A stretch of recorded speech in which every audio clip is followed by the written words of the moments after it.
একটা জিনিসের মধ্যে হাজারটা গুণ থাকলেও তাকে যদি তুমি খারাপ দৃষ্টিতে দেখো না, সেটা তোমার খারাপই লাগবে। হাজারটা গুণ থাকা সত্ত্বেও তার মধ্যে তুমি কোনো ভালো কিছু খুঁজেই পাবে না, এটাই বাস্তব। কত কাজ করছে তোমাদের দাদা, কত কাজ করছে। বলছে ক্যামেরাটা অন কর, আমি কাজ করছি। আমাকে বললো কি হলো? না না না, তুমি কত ভালো কাজ করো।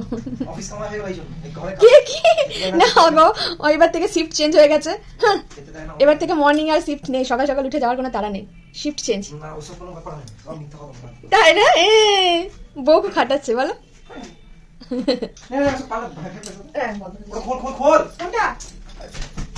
কোনটা খুলবো? কালকে রাতে অর্কবাবু খুব ভালো কাজ করেছিল, বিছানার মধ্যে দুধটা দিয়েছিল উল্টে, তো সেই সব কিছুই জামা কাপড় ভিজিয়ে রেখেছিলাম রাতের মধ্যে, সেইগুলোই সকালবেলায় উঠে এগুলো কাচাকুচি করছিলাম প্রীতমে আমাতে।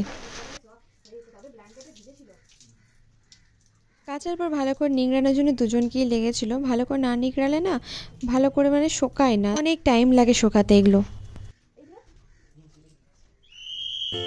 প্রীতমের এখন শিফট চেঞ্জ হয়েছে, সেই কারণে প্রীতম এখন সকালটা বাড়িতেই থাকে, সেই কারণে কাজগুলো ভাগাভাগি করে দুজন মিলে করে ফেলি, তাতে সাহায্যও হয়ে যায় আর একজনের উপর কোনো রকম চাপ পড়ে না। আর এখন হচ্ছে কিন্তু রাত, হ্যাঁ এখন বাজে প্রায় হচ্ছে 7:30টার মতো। আমি এখন রান্না চাপাবো, এখন তার আগে কাটাকুটি করে নেবো। রাতে বাঁধাকপির তরকারি হবে, বাঁধাকপির তরকারি, ডাল হবে, আর তার সাথে দেখি কলার মোচাটা আছে, কলার মোচাটা সেই যেদিনকে পেরে নিয়ে এসলাম সেটাই। তো বাঁধাকপিটা এখানে সুন্দর করে ঝিঝির করে কেটে নিলাম, এই বাঁধাকপিটা দিয়েই হয়ে যাবে। এর সাথে দুটো আলু দেবো আর মটরশুঁটি দেবো, ওটা থেকেই হয়ে যাবে। দেখো একটা ছোট্ট কথা বলি, আমরা না দুজন না এই সংসারটা যখন শুরু করেছিলাম তখন আমরা দুজনের কাছে একটা জিনিস ভেবে নিয়েছিলাম, আমরা কারোর কাছে কোনো দিনও টাকা পয়সা তো বাদই দাও, কোনো কিছুর জন্যই হাত পাতবো না। কিছু কিছু মানুষের কাছ থেকে আমরা মেন্টাল সাপোর্টের আশা করেছিলাম, কিন্তু হ্যাঁ বলে না যে মেন্টাল সাপোর্ট তো অনেক দূরের কথা, যারা তোমার সব থেকে কাছের মানুষ থাকবে না, তারা সেই সময় মানে যেই সময় তোমার খারাপ টাইম চলবে সেই সময় তোমার ভুলটা ছাড়া আর কিছুই ধরবে না, হাত তো অনেক দূরের কথা। তো সেই কারণে আমরা দুজনেই জানতাম যে এই পরিস্থিতি হতে চলেছে, তো আমরা দুজনেই রেডি ছিলাম। প্রীতম যখন এই সংসারটা শুরু করেছিল তখন আমাকে একটা কথা বলে দিয়েছিল, আমি নিজের পায়ে দাঁড়িয়ে একদিন সব কিছু করবো, কারোর সাহায্য লাগবে না বা কারোর টাকা পয়সাও আমার লাগবে না। হ্যাঁ এখন সময়টা খারাপ চলছে, কিন্তু আস্তে আস্তে আমরা ঠিক করে ফেলবো, এটা তো সময়। এখন খারাপ চলছে, আবার ভালো চলবে, আবার ভালো সময়ও কখনো কখনো খারাপ থাকতে হয়, সময় তো ঠিক পেরিয়ে যাবে, দেখবে সবসময় একরকম থাকে না। এখানে না বাঁধাকপির তরকারিটা চাপিয়ে দিয়েছি, তোমাদেরকে বলে দিই আমি একটু শুকনো মেথি পাতা হয় না, কস্তুরি মেথি, ওই ফোড়ন দিই। নিরামিষ তরকারিতে বেশ ভালোই লাগে জানো তো।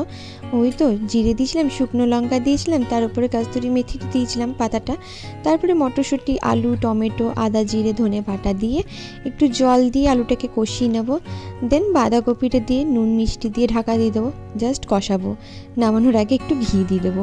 আমার বেশ ভালো লাগে এইভাবে বাঁধাকপির তরকারি।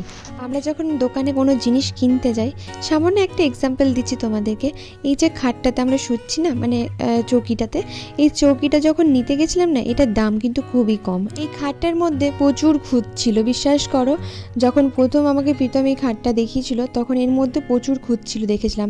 তারপরে একটা জিনিস ভাবলাম, এই খাটটার মধ্যে খুঁত খুঁজতে গেলে হয়তো ভালো জিনিস এটার মধ্যে দেখতেই পাবো না।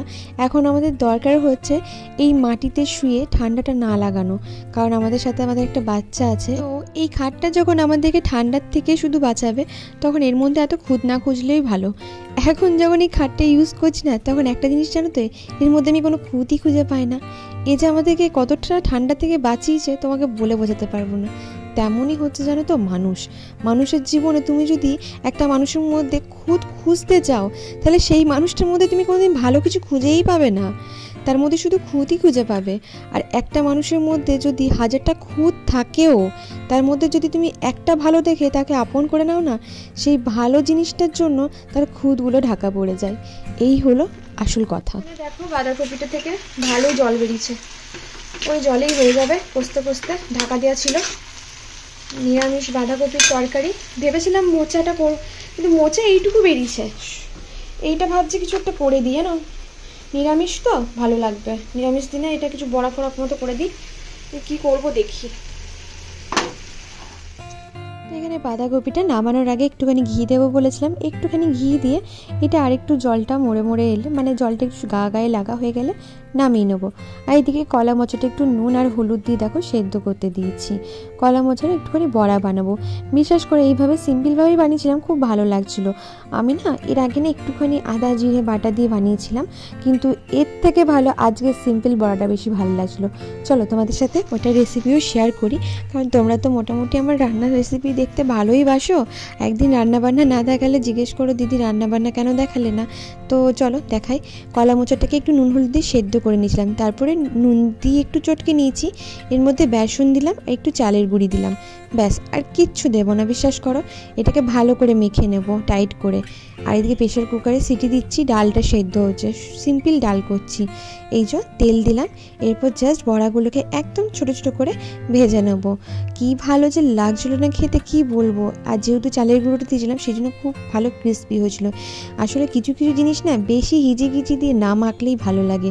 আর কলা মোচাটা এত ভালো, মানে এটা না সেই কলা মোচা, মানে যে কলাটার মধ্যে প্রচুর বীজ থাকে না, সেই কলার এটা মোচা।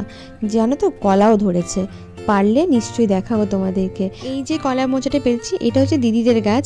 দিদি আমাকে অনেক দিন ধরেই বলছিল যে বৃষ্টি যদি পারতে পারো কলা মোচাটা পেরে রান্না করে খেয়ে নিও, কিন্তু সেই আমি তো আর পারতে পারবো না। প্রীতম সেদিনকে যেহেতু ছুটি ছিল, ও বলছিল ঠিক আছে, কলা পাতা যেহেতু পারতে গেছিলো ওই জন্য বললো ঠিক আছে কলা মোচাটা পেরে দিচ্ছি। Good morning everyone. তো কালকে জানো তো সকাল রাতের দিকে এত মাথা যন্ত্রণা, বলছিলাম না মাথার যন্ত্রণা করছিল, দুজনেরই মাথা যন্ত্রণা। তা কালকে রান্না করেছি, রান্না করে দুজনেই খেতে পারিনি। অল্প শুধু খেয়েছে, এখন দুজনেই আমরা খেতে পারিনি। তো সেই খাবার দাবার জন্য তো রয়েই আছে, ভাতটা একটু রয়ে গেছে, একটু করতে হবে। আর তার সাথে বাঁধাকপি তরকারি ডাল আছে, তো ওইগুলো আজকে সকালটা হয়ে যাবে। আর এখন ভাত বসিয়েছি আপাতত। আর ওদিকে প্রীতম ঘরগুলো বাগাচ্ছে, আমি রান্নার দিকটা দেখছি। আজকেও সয়াবিন আলুর তরকারি করবো। প্রীতম তো অফিস যাবে দুপুর থেকে, এখন প্রীতমের অফিস। তো দেখি টিফিনে কি নিয়ে যাই, সয়াবিন আলু একটু তরকারি করবো, রুটি। আজকে পরপর দুদিনের ব্লগ একসাথে শেয়ার করছি, জানি না তোমাদের কেমন লাগবে, কিন্তু ভাবলাম হ্যাঁ ছোটো তো একদম হয়ে গেছিলো, কালকে একদম ভিডিও করতে ইচ্ছে করছিল না, সেই কারণে ভাবলাম তোমাদের সাথে একটু শেয়ারই করে দিই। ওইদিকে ভাতটা বসিয়েছি, আর এইদিকে ছোটো যে সয়াবিনটা হয় সেটা সেদ্ধ করছি, কারণ একটু তরকারি করব। ও মা, গ্যাসটা দিতে না দিতে দেখছি গ্যাসটা না আস্তে আস্তে কমতে শুরু করলো। আসলে যতই হোক গ্যাসটা বেশ অনেক দিন গেল, আমি বেশ একটু টাইম টেকিংভাবেই করছি। আর ওই দিদিকে অনেক অনেক থ্যাংক ইউ, যে দিদি আমাকে এই টিপসটা দিয়েছো যে ভাতের জলটাকে ভালো করে ফুটিয়ে নিতে হবে, ফুটিয়ে নেওয়ার পর তারপরে ওই চালটা দিয়ে একটু ফুট এলেই ভাতটা দিয়ে বন্ধ করে দিতে। এতে জানো তো ভাতটা কি সুন্দরভাবে হয়ে যাচ্ছে, গ্যাসটাও কম পুড়ছে, বেশ ভালো। এই দেখো যেই চা পাতা আর চিনিটা দিয়েছি দুধের মধ্যে, ব্যাস গ্যাসটা গেল চলে। ও চায়ের মতনই রয়ে গেল, চা আর হলো না জানো তো। একটু বেলা দিক করে জানো তো একটু চাটা বানাচ্ছি, ভালোই ঠান্ডা লেগে গেছে জানো। এইখানে যখন এসছিলাম তখন তো বেশ ঠান্ডা ঠান্ডা ছিল, আবার যেহেতু ঠান্ডাটা কাটছে একবার ঠান্ডাটা গরমটা লাগবে জানো তো। এখানকার ওয়েদারের সাথে তো ওখানকার ওয়েদারে একটুখানি মানে অ্যাডজাস্ট করতে একটু তো টাইম লাগবে, যে কোনো নতুন জায়গায় এলে একটু টাইম লাগে। রান্না করতে করতে গ্যাস শেষ হয়ে গেল, গ্যাস আসবে তারপর রান্না চাপাবো। আবার দেখি কখন আসে গ্যাস এলে তারপরে হবে। বললে গ্যাসটা এই যে গ্যাস, বেচারা কত কষ্ট করছে। উফ, গ্যাসটা লাগানোর পর একটু বাজার যেতে হবে তাই তো। সবজি মোটামুটি হয়ে গেছে, পারবেন আমি করব। চলো গ্যাস চলে এসেছে, তাড়াতাড়ি এবার রান্নাটা বসাতে পাবো, বাজারটা করে এনে। এই যে আমাদের চা হচ্ছে, গ্যাস শেষ হয়ে গেছিল, বাল বাজ গিয়া। সত্যি তাই, থাকুন না মানে পদে পদে জানো তো, মানে কি বলবো, চারটা বেলা ফেসে গেছিলাম, গ্যাস শেষ হয়ে গেছে তো। বাইরে বেরোচ্ছিলাম, আমরা বাইরে বেরোচ্ছিলাম, একটু টাইম লাগতো আসতে, বাজার করতে যাচ্ছিলাম, বাজার করতে হবে তো তাড়াতাড়ি আবার ডিউটি আছে, খেয়ে বেরোতে হবে। ঠাকুর মাথার উপর থাকলে যেটা হয় জানো তো, রাকে মারে সাইয়া না রাকে হরি মারে কে, না রাকে মারে সাইয়া মার সকে না কই, ডায়লগটা আছে না।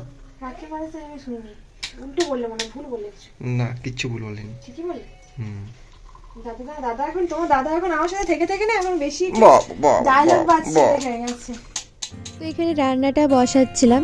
এই যে সেদিনকে মাটনটা করার সময় দই এনেছিলাম না, একটু দই বেঁচে গেছিলো, ওই জন্য সয়াবিনটা সেদ্ধ করার পর ভালো করে জলটা ছেঁকে নিয়েছি, দিয়ে না দই দিয়ে মাখিয়ে রেখেছিলাম।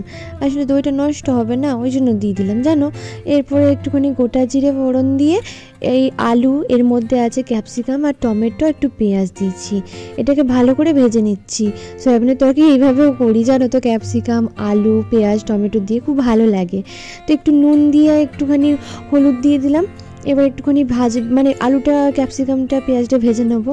একটু আদা জিরে বাটা বেটে নিয়ে এসেছি জানো ওই ফাঁকেই। আর না বাজার গেলাম না, কারণ অফিস বেরোবে সে, তাকে রান্না করে দেওয়া, টিফিন করে দেওয়াটা আছে, এখন বাজার গেলে হবে না। আমি বললাম দরকার নেই, কালকে সকালে যাব বাজার, আজকে আর বাজার টাজার যেতে হবে না।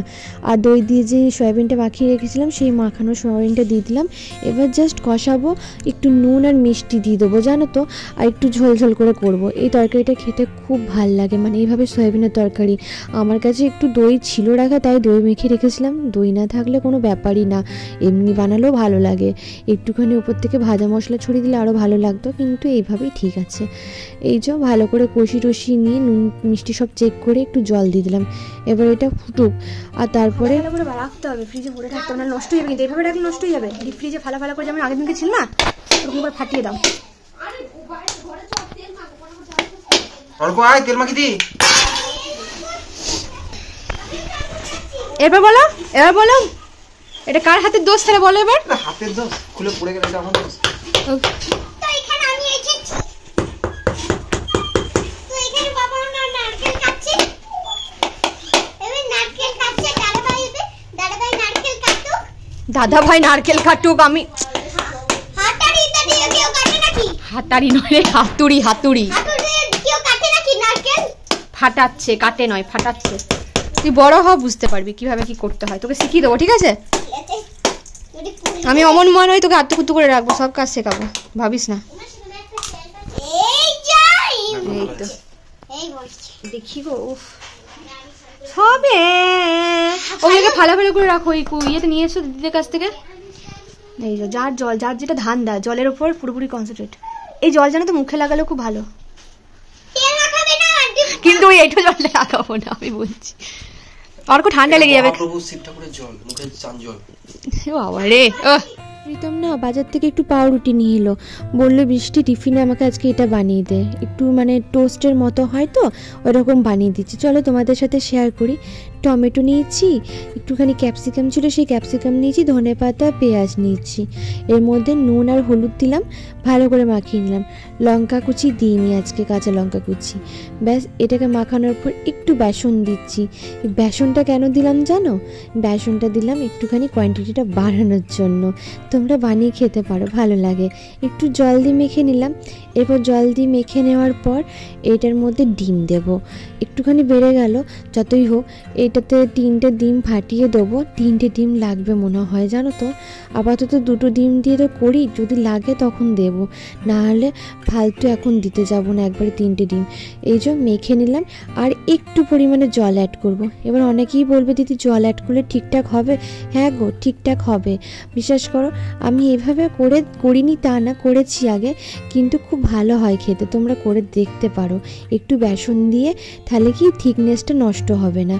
একটু করে তেল দিয়ে এটাকে দেখো পাউরুটিগুলোকে এক একটা পিস চুবিয়ে ভালো করে ফ্রাই করে দেবো, ভালো লাগে খেতে। আর টিফিনে যে প্রীতম মুড়ি নিয়ে যায় না তা না, নিয়ে যায়, কিন্তু কি বলতো শুকনো মুড়ি খেতে অনেকটা টাইম লাগে না, অত টাইম তো পাওয়া যায় না।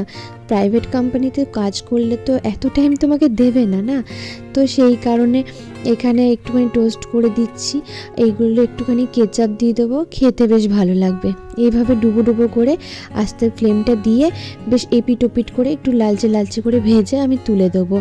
আর যেহেতু এর মধ্যে একটুখানি বেসন দিয়েছি, অনেকে বলবো হয়তো শক্ত হয়ে যেতে পারে, না একদম শক্ত হয় না, ও খেয়ে দেখেছে একদম ঠিক থাকে। আবার একটু তেল দিলাম, তেল দিয়ে আবার এইভাবে ভেজে নিচ্ছি। এই তেলে কিন্তু 4টে করে দিয়ে আমি ভাজছিলাম, দেখতেই পাচ্ছ। আর কিন্তু এক্সট্রা তেল দিচ্ছিলাম না, এটাতে করেই হয়ে যাচ্ছিলো এই পিট ওপিট করে ভাজা। তো এইগুলো না একটুখানি যখন ভাজছি তখন প্রীতম বলছে তোর নিজের জন্য আর ওর জন্য যেন বানানো হয়, নাহলে আমি নিয়ে যাব না। তো সেই কারণে আমাদের জন্য এই যে 4টে করছি, তার কারণ হচ্ছে সেই তোর বিকাল দিকে খাবো, গরম করে নিলেই হবে। এই যে প্রীতমকে একটু টিফিনটা ভরে দিচ্ছি, আজকে অর্ক টিফিন বক্সটাই নিয়ে যাচ্ছে, ছুটি আছে অর্কর কালকে, সেই কারণে তো লাগবে না, তো ওই জন্য বললাম এই টিফিন বক্সটাতেই ভরে দিচ্ছি, তুমি এটাতেই নিয়ে চলে যাও। কারণ অর্ক টিফিন বক্সটাতে না দুটো খাপ আছে, এই যে দেখো এই ছোটো খাপটার মধ্যে একটু কেচাপ দিয়ে দিচ্ছি, এইসব জিনিস একটু কেচাপ দিয়ে তো ভালো লাগে খেতে, সেই কারণে একটুখানি কেচাপ দিয়ে দিলাম। এই যে ভালো করে প্যাক করে এবার দিয়ে দিই টিফিনটা। আর ওর খাবারটাও দেখি বেড়ে নিই, মানে গুছিয়ে দিয়ে দিই খাবারটার, অফিসের টাইম হয়ে গেছে। এই হলো তোমার দাদা ভাইয়ের খাবার, কালকের বাঁধাকপি তরকারিটা রয়েছিল, ভাত গরম ধোঁয়া উঠছে, কালকে কেউ খাইনি। এখানে ডাল রয়েছে আর এখানে রয়েছে সয়াবিন আলুর তরকারি। এই হলো রান্না আজকের মেনু। এই যে অফিস যাবে তার আগে স্নান টান করে ছেলে আমাদের ধূপ দেখাবে, তাই তো? চলো হয়ে গেছে সব কিছু, খাওয়া দাওয়া করে এবার অফিস যাবে। স্নান হয়ে গেছে, আমি এখন স্নান করিনি, আমি স্নান করব। আর টিফিনে ওকে ওই যে এই যে জিনিসটা বানিয়ে দিয়েছি। আর এবার চলো স্নান টান করবো। কাল থেকে ভিডিওটা স্টার্ট করেছি কিন্তু সেভাবে ভিডিও করছিলাম, মানে করাই হয়নি এত তাড়াহুড়োর মধ্যে, এইভাবে করে দিলাম। ব্যাস আজকের মতো এখানে ভিডিওটা শেষ করছি, অনেক বড় হয়ে যাবে না হলে। চলো টাটা।